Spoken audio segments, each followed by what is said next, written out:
Your higher self, the universe at large, lines up with that vibration and becomes it exactly. Psychic fraud news, because whether you believe in this bullshit or not, it is still not real. It is still a lie, even if you believe the fucking lie.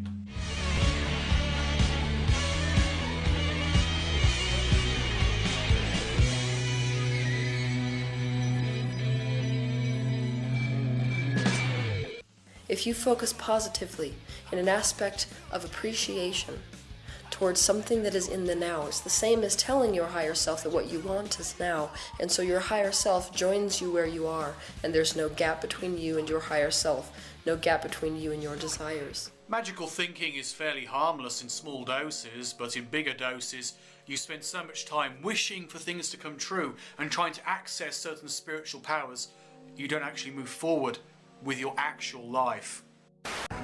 My gift doesn't work that way. Look, clairvoyant powers don't kick in until we get an approval on your credit card.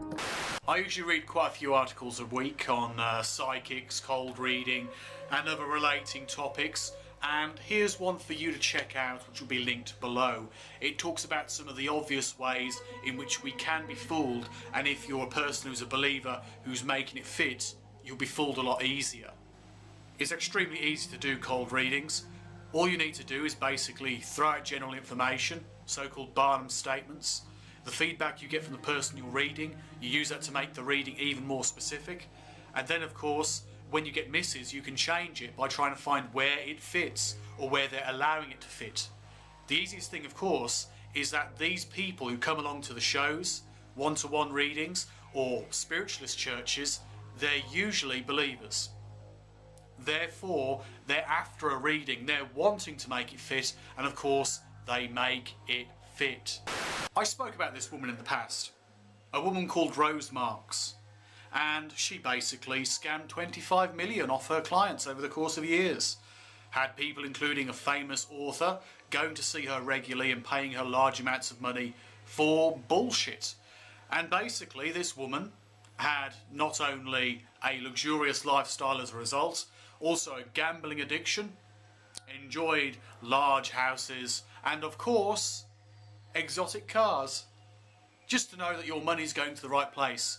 Because you'd expect these psychics not to actually need to gamble, for one, and if they did, you'd think they'd win, but also you'd expect them to have a higher spiritual standard, wouldn't you?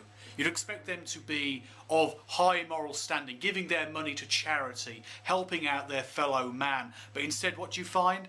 They spend it on themselves and their future, living in big homes, fancy cars, and continuing the scam because it pays pretty damn good. That's what they're after in the end. Big houses, fancy cars, the luxurious lifestyle.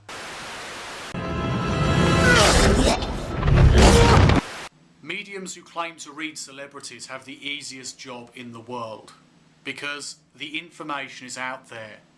A lot of their personal life is public information. In the case of Sally Morgan, well, her clients are very public. They're in all the gossip magazines, for fuck's sake. In terms of Craig Hamilton Parker, when he did his channeling of Princess Diana, the solid information was public knowledge, and the rest was based upon cold reading, Barnum statements and making it fit. As for Derek Acora, the same thing with his seance, where he allegedly channeled Michael Jackson, trying to communicate with Michael Jackson and pass on information to people who knew him, who were in the seance. It's the same old tricks. They either have prior knowledge, or they use cold reading, or the combination of the two. It's simple, it's easy, and yet people get fooled by this bullshit act.